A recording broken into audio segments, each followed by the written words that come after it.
제10장. 예수께서 거기서 떠나 유대지경과 요단강 건너편으로 가시니 무리가 다시 모여들거늘 예수께서 다시 전례대로 가르치시더니 바리새인들이 예수께 나와 그를 시험하여 묻되 사람이 아내를 버리는 것이 옳으니까? 모세가 어떻게 너희에게 명하였느냐? 모세는 이혼 증서를 써주어 버리기를 허락하였나이다.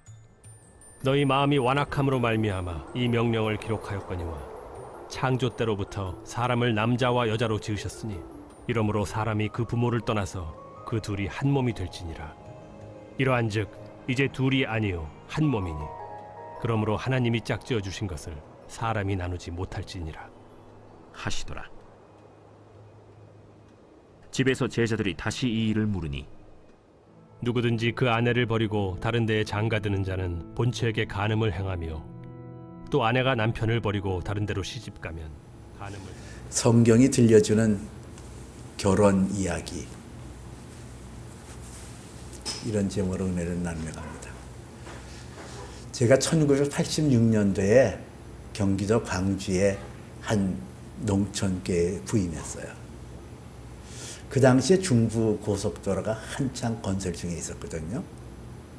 광주와 곤지암 사이를 연결하는 그 현장 사무소가 우리 교회 옆에 있었어요. 그러다 보니까 그 현장 소장과 김 반장이라는 분이 우리 교회 주일에 나오셨거든요. 근데 김 반장이라는 분이 키가 한 185 정도 되는 아주 큰 분이었어요. 덩치가 크고 우람하게 생겼어요. 그분을 보면 코끼리 보는 것 같처럼 그렇게 우람한 분이었는데 그 부인이 아주 예쁘게 생겼어요. 얼굴이 까무잡잡한데 그 귀엽고 키도 그렇게 크지 않은데 아주 그렇게 예쁘게 생겼어요. 김 반장이라는 분이 자기 부인을 무척 좋아했는 것 같아요. 어느 날 그 가정을 신방하게 되어졌는데 툇마루에 김 반장이 얼굴이 벌겋게 달아가지고 앉아 있었어요. 근데 제가 신방하는데도 그 부인이 닥달을 하는 거예요. 뭘 가지고 그렇게 하나 했더니 이발하러 간다 그래서 돈을 줬더니 이발하고 남은 돈을 가지고 막걸리 집에 들어서 술을 마시고 왔다는 거예요. 제정신이냐고. 이렇게 조그만 그 아내가 막 손가락질을 하면서 제정신이냐고. 그 돈이 어떤 돈인데 술 먹는 데 쓰냐고 막 흥분을 가라앉히지 못하고 그냥 제가 있는데도 막 그냥 닥달하더라고요. 근데 그 큰 등치에 그 김 반장이 어쩔 줄 모르고 두 손을 모으고 미안해, 잘못했어, 다시는 안 그렇게 그러는 거예요. 참 우스꽝스러운 장면이잖아요. 아니 그 큰 덩치 가지고 소리를 한번 백 지르든지 시끄러워 이러든지. 근데 안 그러더라고요. 미안해, 다시는 안 그럴게. 뭐 어린아이가 엄마한테 혼나는 것처럼 그래요. 참 오래된 기억이거든요. 그래서 이게 사랑이라고 생각해요, 저는. 그래서 이게 사랑이다. 자기 힘이 있잖아요. 그리고 그거를 이렇게 제어할 수도 있잖아요. 근데 자기에게 주어진 힘, 자기에 주어진 위치, 내가 돈 벌어서 갖다 준 돈인데 내가 쓰는데 네가 뭔데 그래, 그러잖아요. 자기의 힘도 자기의 능력도 자기의 위치도 다 내려놓는 거. 나는 그게 사랑이라고 생각해요. 자기 아내를 사랑하기 때문에 자기에게 힘이 있고 능력이 있지만은 그것을 포기하고 내려가는 거. 이게 사랑이라고 생각하거든요. 이 사랑이라는 것은 예수님이 종의 모습을 가지고 이 땅에 오셔서 제자들의 발을 씻겨주잖아요. 사랑의 실현이고 사랑의 모습 아니에요. 오늘 이 본문의 말씀은 결혼과 이혼에 관한 이야기를 들려주고 있거든요. 결혼의 의미가 뭐냐? 하나님께서 세우신 결혼의 의미는 뭐냐? 두 번째는 그 이혼을 어떤 시각으로 바라보고 어떻게 우리가 그것을 인식해야 될까? 세 번째는 그렇다고 한다면 어떻게 사는 것이 아름다운 부부 생활을 할 수가 있고 결혼 생활을 할 수 있을까? 이렇게 세 가지로 말씀을 나누려고 해요. 첫 번째는 하나님께서 세우신 결혼의 의미예요. 하나님은 사랑이시잖아요. 이 사랑이라는 것은 대상이 있어야 돼요. 대상이 없는 사랑은 있을 수가 없거든요. 내 안에 사랑이 담겨 있으면은 그 사랑을 주어서 열매를 맺고 그 사랑에 의해서 기쁨을 얻고자 하는 것. 이게 사랑 아니에요? 하나님은 사랑이에요. 근데 하나님은 홀로시잖아요. 창조주 하나님은 오직 한 분이시잖아요.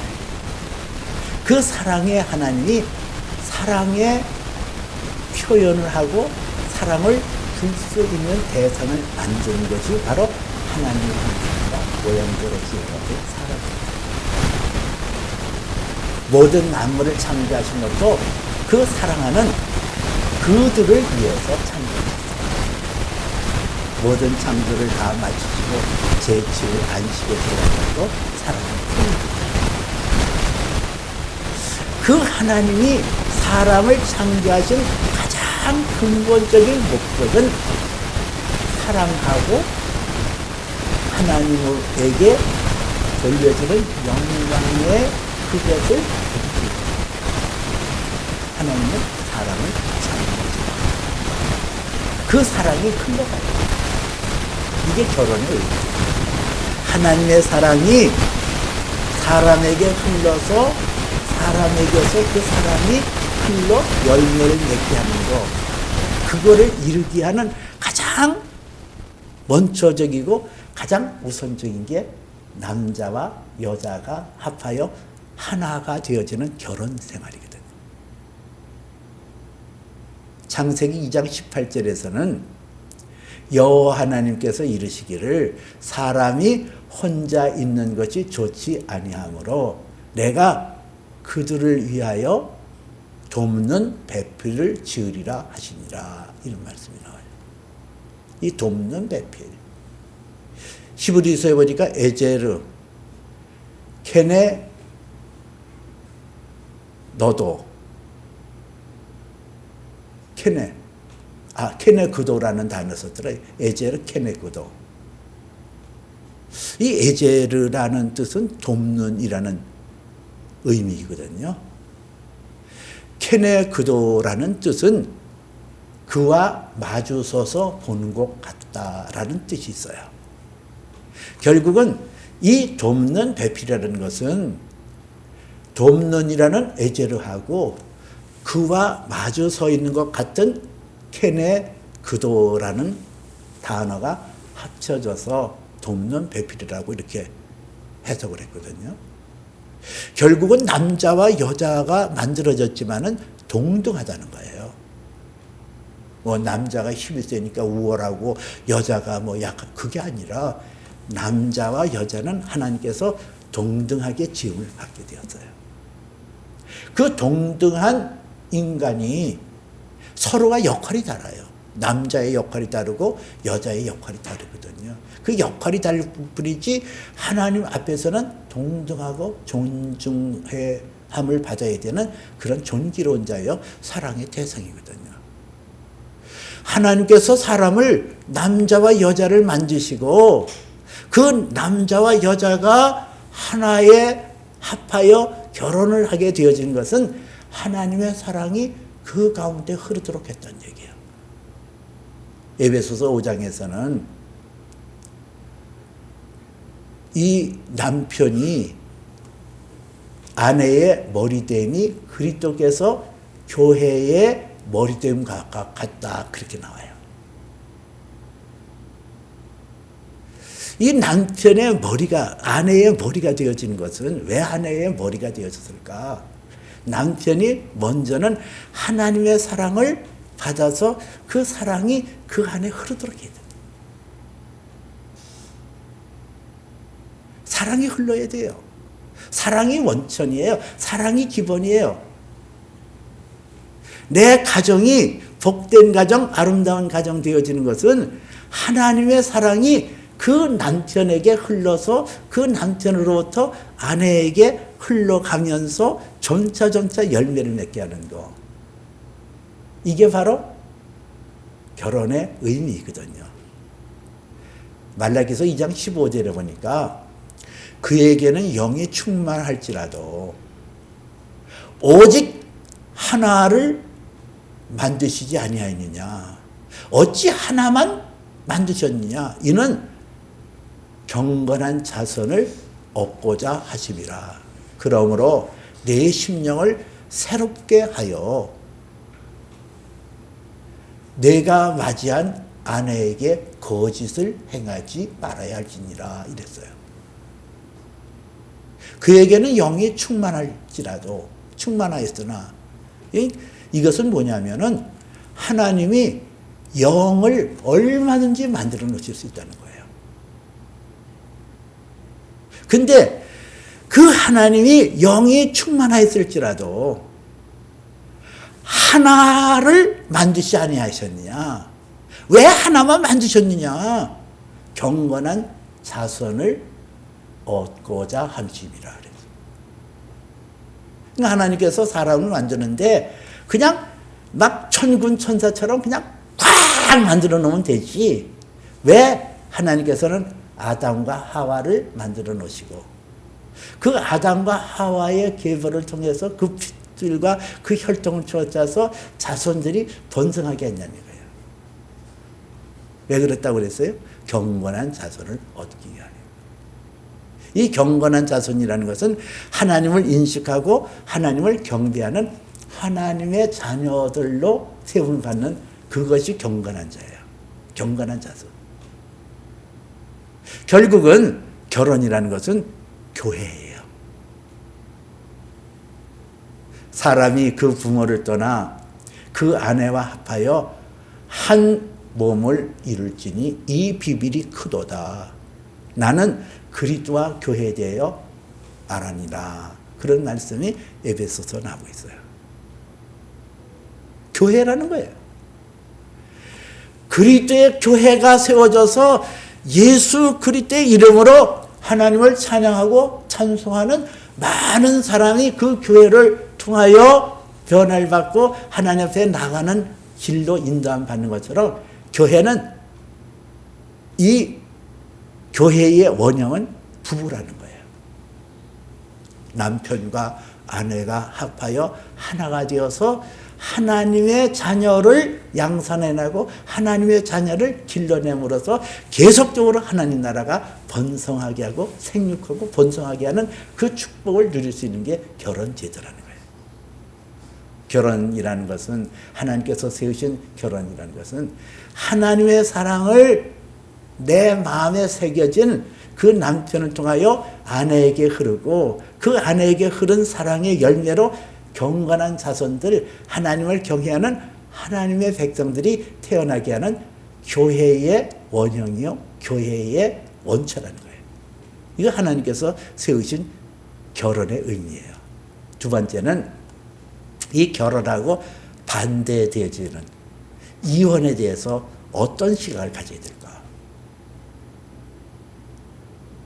우리나라의 2022년도 통계 자료에 의하면 이혼한 사람의 숫자가 9만 3천 명이 이른대요.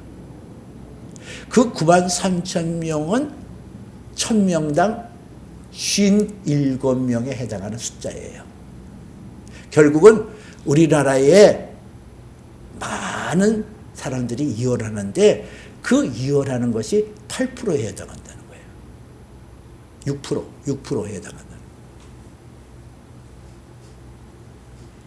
그 이혼이라는 게 우리나라에서뿐만 아니라 세계적인 추세거든요. 가파르게 그 이혼율이 증가하고 있어요.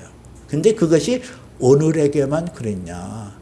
과거에 로마를 중심으로 해서 주변에 있는 많은 도시에 있는 사람들이 이혼을 했어요. 그리고 또 유대 사람들도 이혼을 했거든요. 그 이혼을 했던 근거는 구약성경 신명기 24장 1절에 보니까 사람이 아내를 맞이하여 데려온 후에 그에게서 수치스러운 일이 발견되어 기뻐하지 아니하면 이혼 증서를 써주어 그 손에 주고 그를 자기의 집에서 내보낼지니라. 이런 말씀이 신명기 24장 1절에 나와 있어요. 그 이혼의 조건이 뭐냐? 수치스러운 일이 발견되어 기뻐하지 아니하면 이렇게 나오거든요. 이 수치스러운 일이 뭘까? 그 율법학자들에게 있어서 이것이 굉장히 논란거리 있어요. 뭐가 수치스러운 일이냐?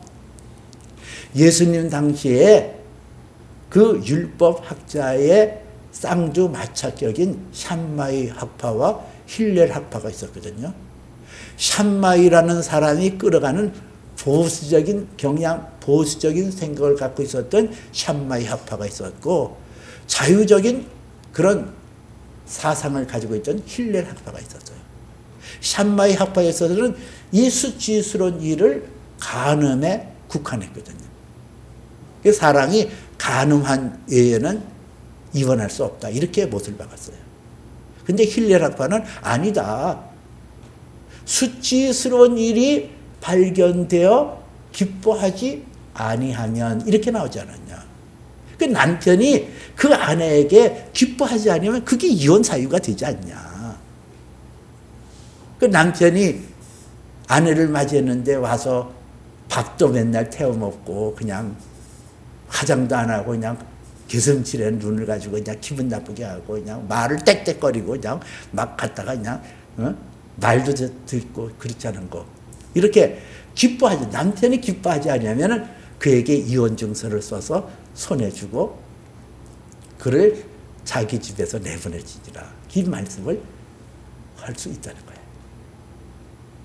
이러한 배경을 통하여 오늘 이 바리새파 사람들이 예수님을 시험하면서 이르기를 뭐라고 얘기하냐? 아내를 내버리는 것이 옳으니까. 이 시험하다. 이 넘어뜨리라는 의도예요. 예수님을 어떻게 하든지 비밀을 잡아서 그로 하여금 공경에 처하게 하고 그를 무너뜨리려고 지금 그렇게 바리새파 사람들이 아내를 버리는 것이 옳으니까 이렇게 묻거든요.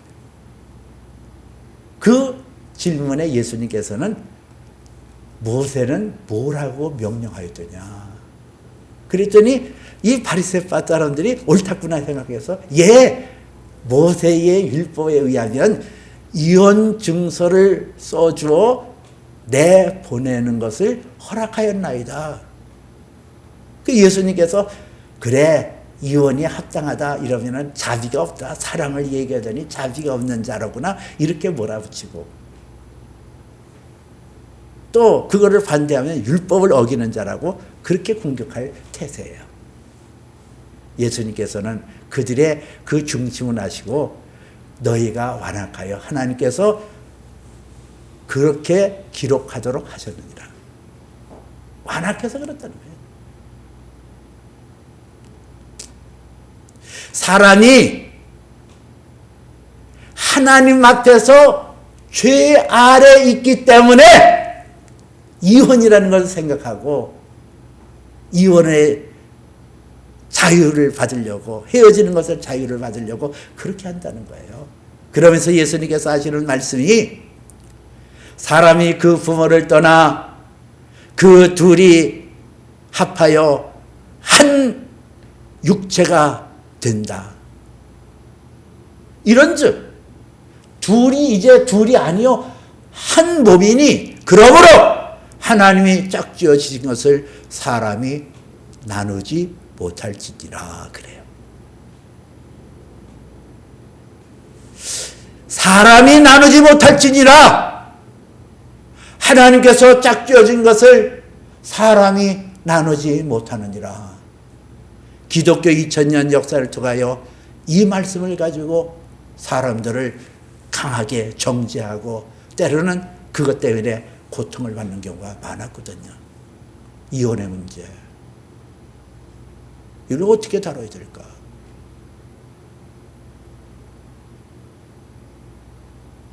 사람이 짝지어진 것을 사람이 나누지 못할지니라. 이 크리스찬 중에서도 이혼한 사람이 있거든요.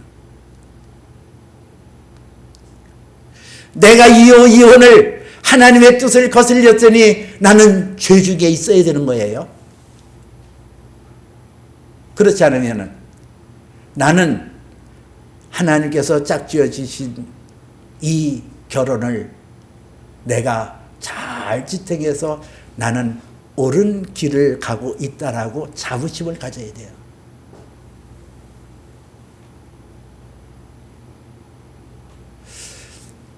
창세기에 선악을 알게 하는 나무의 실과를 따먹으면서 사람들이 갖는 습성 중에 하나가 옳고 그름에 대한 판단이거든요.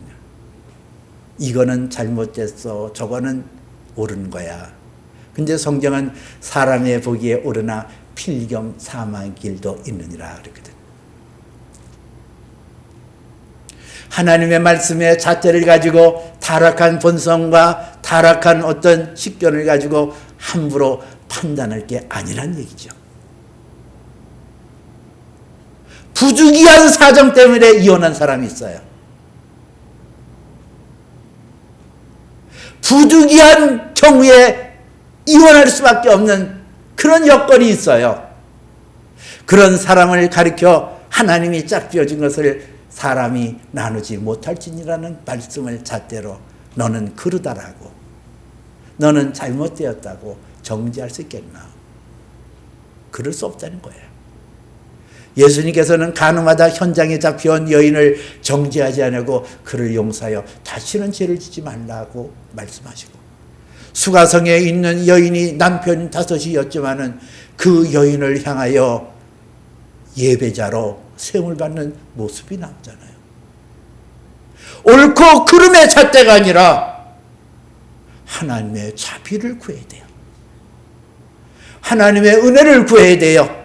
내가 하나님의 말씀에 순종하여 내가 가정을 지키고 내 아내를 사랑하고 내 아내를 귀하게 여겼다 할지라도 하나님이 이 가정의 주인이 되시고 이 가정의 보호자가 되셔서 우리의 사랑이 끊이지 않고 행할 수 있도록 인도해달라고 하나님의 자비를 구하고 하나님의 구의를 구하는 것, 이게 결혼이에요.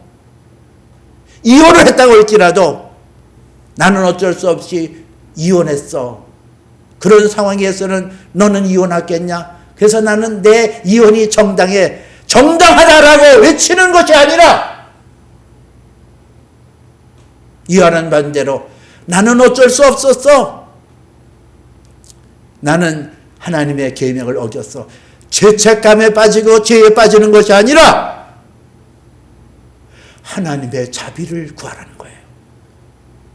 결혼 생활을 잘하는 사람도 하나님의 궁의를, 하나님의 자비를 구하고, 내가 설령 이혼하고 헤어졌다 할지라도 하나님의 자비를 구해야 되거든요. 왜냐하면 한 몸을 이룬 그 결혼 생활이 찢어졌잖아요. 이혼이라는 것은 몸이 찢어지는 아픔이 있어요. 많은 아픔이 있어요. 헤어짐이라는 것이 그래야 어려워요. 여기에 하나님의 자비가 있어야. 쓴 물이었던 마라가 단물로 바뀌었던 것처럼 예수 그리스도의 은혜와 예수 그리스도의 자비와 예수 그리스도의 긍휼이 이혼한 그 영혼 하나하나에게 들어와야 그 자비하심이 그의 마음을 쓰다듬어야 자유할 수 있고 평안을 누릴 수 있거든요.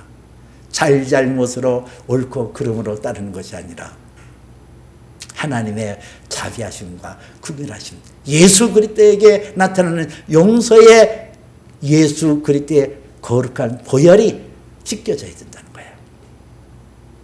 이혼을 옳고 그름의 잣대로 잘했다 못할 것이 아니라 하나님의 아들 예수 그리스도의 십자가의 보혈을 그 가운데 모셔드리고 긍휼과 자비를 구하는 것이 필요하다는 거예요.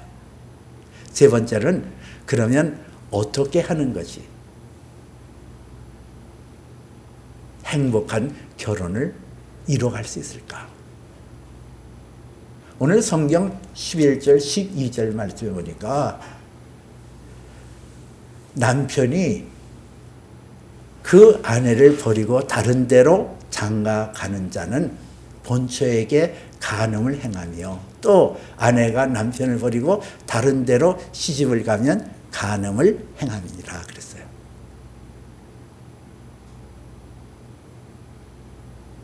나는 이혼했어. 나는 헤어졌어. 나는 내 행복을 찾아 나갈 거야. 그래서 다른 데로 장가 가면 본처에게 간음을 행하래요. 여자도 나는 그래 아우 지긋지긋해 아우 그거 싫어. 그래서 헤어져서 다른 남자에게 시집을 가면 간음을 행하니라. 이혼 자체라는 것은 한 몸이 찢어지는 아픔과 고통이 있다고 한다면 이혼을 하고 다른 남자에게 다른 여자에게 시집가고 장가가는 것은 죄 아래서 벗어날 수가 없다는 얘기예요. 이걸 어떻게 풀어요? 오직 하나님의 자비하심과 하나님의 아들 예수 그리스도의 보혈만이 해결할 수 있어요. 벗어날 수 있어요. 거기서 불행이 변하여 행복할 수가 있는 거예요. 그러므로 우리가 하나님 앞에 결혼하지 않은 자는 자기의 배필을 위하여 자기의 돕는 자를 위하여 자기의 짝을 위하여 기도해야 돼요. 하나님께서 내게 짝지어진 귀중한 자를 만나도록 기도해야 돼요. 구해야 돼요. 그리고 하나님께서 짝지어져서 결혼을 하게 되어지면 이제는 최상의 아내를 최상의 남편을 내게 보내주셨다 기억하고 그를 기뻐하고 감사함으로 받아들이는 자세가 필요하다는 거예요. 잠언서 5장 18절에 보니까 내 삶을 복되게 하고 젊어서 취한 아내를 즐거워하라 그랬거든요. 여기서 셈이라는 것은 아내를 표현하는 은유적인 표현이에요. 내 셈을 복되게 하고 그 셈이 나에게 기쁨이 되거든요. 남편에게서 아내는 기쁨이 될 수 있어요. 남편에게서 아내는 그 생수의 어떤 흐름 같은 셈의 역할이 아내가 그렇게 하거든요. 내가 젊어서 취한 아내를 즐거워하라 그랬어요. 감사함으로, 기뻐함으로, 즐거움으로 받아들이는 거예요. 여러분, 어떻게 그 아내를 남편 된 자가 어떻게 사랑할까? 성경에서는 남편들아 내 아내 사랑하기를 그리스도께서 교회를 사랑하시고 그 교회를 위하여 자신을 주신 같이 하라 그랬어요. 예수께서 자신을 주어서 교회를 사랑한 것처럼 너희도 그렇게 사랑하는 거예요. 자기를 주어라. 나를 주어라. 남편은 아내를 그렇게 사랑하는 거예요. 자기를 주어야 돼요. 자기를 주어서 남편 된 자들이 자기 아내를 사랑하기를 자기 몸을 다 헌신하여 내어주는 것처럼 그렇게 사랑할 때 아내 된 자는 그 남편을 존경하고 그 남편을 귀하게 여기고 섬기고 돕는 대필로 그 자세를 가지게 되어지거든요. 무엇보다도 더 뜨겁게 살아갈지니 사랑은 허다한 죄를 덮느니라 베드로전서에 나와 있어요. 무엇보다도 더 뜨겁게 사랑할지니 사랑은 허다한 죄를 덮느니라. 여러분, 행복한 결혼을 원하고 행복한 결혼을 이루어 나가는데 가장 중요한 요소는 허다한 죄를 덮는 사랑이 있어야 돼요. 그것은 상대의 마음을 아프게 하는 것을 절대로 급해야 돼요. 제가 알고 지냈던 분 중에 박 집사라는 여자분이 계세요. 근데 이분은 그렇게 이쁜 편이 아니에요. 얼굴에 천연두 자국이 있어서 그걸 가지고 분을 칠해가지고 막 이렇게 하니까 아주 그게 어설프게 보이고, 그리고 입이 두툼하고 큰 입에다가 루즈를 빨간 줄을 이렇게 가지고 하는데 정말 아니에요. 눈도 조그맣고 오동통하고 뭐 인물은 별 볼일 없어요. 근데 그 남편이 자기 아내를 향하여 언제나 칭찬해줘요. 당신은 웃는 게 내력이 있어, 이랬거든요. 그리고 야, 당신은 음식 솜씨는 정말 뛰어나. 나는 당신에게 밥상을 받으면 내가 황제가 된 느낌이 들거든. 그 남편은 그 아내를 그렇게 칭찬을 해주고 위해주고 그 아내의 약점은 안 건드려요. 입 좀 크게 벌리고 그렇게 웃지 마라. 그렇게 안 해요. 당신은 웃는 모습이 너무 좋아. 여러분, 사랑은 허다한 죄를 덮는이라 그랬거든요. 내 아내를 사랑한다고 한다면 약점을 건드리지 마는 거예요. 이 밥을 먹다가 이렇게 이빨 사이에 무슨 뭐 고춧가루가 끼고 막 그러잖아요. 그럼 가만히 있으면 다 없어진 건데 굳이 또 그 이빨에 왜 그 고춧가루를 끼고 있어? 그렇게 얘기할 필요가 뭐가 있어요? 그래서 자존심을 상하게 할 이유가 뭐가 있어요? 그냥 가만히 있는 거예요, 가만. 언젠가는 떨어져 나갈 고춧가루인데 뭘 그걸 지적하고 그래요? 사랑은 허다한 죄를 덮는이라. 여러분, 하나님께서 우리에게 결혼 제도를 만들어 놓으셨어요. 에덴의 동산에서 아담과 하와를 통하여 한 가정을 꾸미게 하고 그 가정을 통하여 경건한 자손들이 출산할 수 있도록 그런 대를 했어요. 그러므로 결혼이라는 것은 작은 교회, 교회의 원초요, 교회의 근본이에요. 그러므로 결혼이라는 것을 소중히 여겨야 되거든요.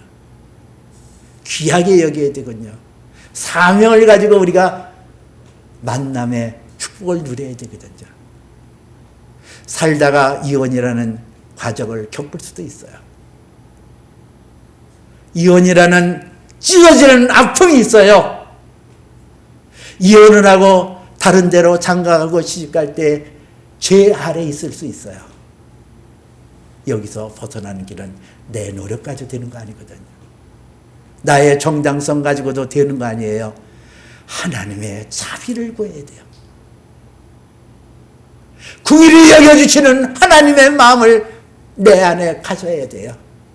그래야 몸이 찢어지는 아픔에서, 그렇게 해야 죄 아래서 해방받고 자유함받을 수 있어요. 날마다 순간마다 내 삶 속에 하나님의 자비가, 하나님의 은혜가 내 가운데 있어줘야 되거든요.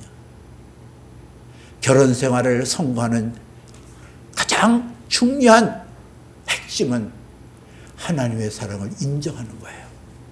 하나님이 이처럼 세상을 사랑하사 독생자를 주셨으니 누구든지 저를 믿는 자마다 멸망하지 않고 영생을 얻게 하려 하심이라. 아들 예수를 주신 하나님, 내가 아직 기원졌을 때 그 아들 예수 그리스도를 보내심으로 우리에게 대한 사랑을 확증하여 나타내셨던 그 하나님의 위대한 사랑, 그 사랑을 날마다 인식하고 날마다 그 안에 거할 때에 우리는 사랑할 수 있어요. 용납할 수 있고 이해할 수 있고 다독거릴 수 있고 안아줄 수 있어요. 그 사랑을 통하여 내 가정이 샘이 넘치는 가정, 복된 가정, 아름다운 가정 되어져요. 이런 은혜와 축복이 성경을 통하여 나타나고 있는 결혼 이야기를 통하여 여러분이 도전받고 복된 삶을 누리시기를 주님의 이름으로 축복해 드립니다. 기도합니다.